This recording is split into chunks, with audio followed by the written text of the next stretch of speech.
আসসালামু আলাইকুম রহমতুল্লাহি ওয়া বারাকাতুহু। বিসমিল্লাহির রহমানির রহিম। সম্মানিত ভিউয়ার্স, আজ আমি একটি শিক্ষণীয় গল্প শোনাবো আপনাদের। আশা করি ভিডিওটি ভালো লাগবে, তাই না টেনে পুরো ভিডিওটি দেখার জন্য অনুরোধ রইল। কানাডার এক বরফ শীতল রাতে এক কোটিপতি তার ঘরের সামনে এক দরিদ্র বৃদ্ধকে দেখতে পেলেন। তিনি বৃদ্ধকে জিজ্ঞাসা করলেন, এত ঠান্ডায় আপনি কিভাবে আছেন? আপনার গায়ে কোনো উষ্ণ কাপড় নেই, আপনার কি কষ্ট হচ্ছে না?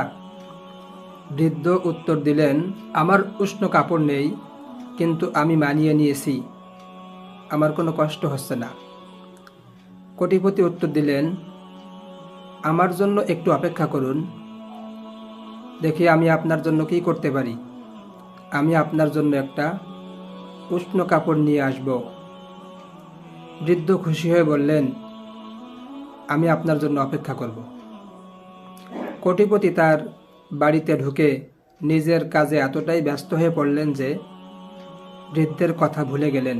এদিকে বৃদ্ধ লোকটি সারা রাত তার দরওয়াজার সামনে বরফের ভিতরে দাঁড়িয়ে থাকলেন।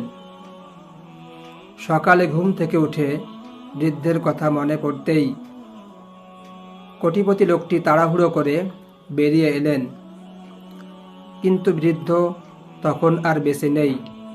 ঠান্ডায় জমে গিয়ে বৃদ্ধের মৃত্যু হয়েছে। বৃদ্ধ লোকটির পাশে একটি চিরকুট পাওয়া গেল।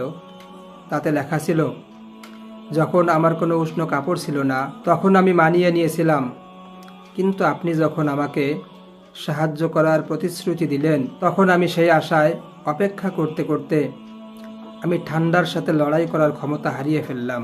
মিথ্যা প্রতিশ্রুতি মানুষকে ভেঙে ফেলে, তাই প্রতিশ্রুতি দেওয়ার আগে ভালোভাবে চিন্তা করুন এবং অপ্রয়োজনীয় মিথ্যা প্রতিশ্রুতি দেয়া থেকে বিরত থাকুন। সম্মানিত ভিউয়ার্স, এই গল্প থেকে আমরা সবাই শিক্ষা নিতে পারি যে মিথ্যা প্রতিশ্রুতি দেয়া একজন মানুষের উপর কতটা প্রভাব ফেলতে পারে, অথচ আমরা প্রতিনিয়ত মানুষকে এ ধরনের প্রতিশ্রুতি দিয়ে থাকি। গল্পটি শুনে আপনাদের কেমন লাগলো তা কমেন্ট বক্সে লিখে জানাতে পারেন। ভিডিওটি ভালো লাগলে একটি লাইক দিবেন।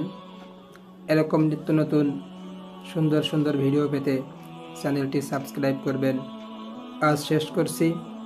আল্লাহ তৌফিক দিলে আসবো নতুন কোনো ভিডিও নিয়ে। সে পর্যন্ত আপনাদের সবাইকে আল্লাহ তাআলা ভালো রাখুন, সুস্থ রাখুন। আমিন।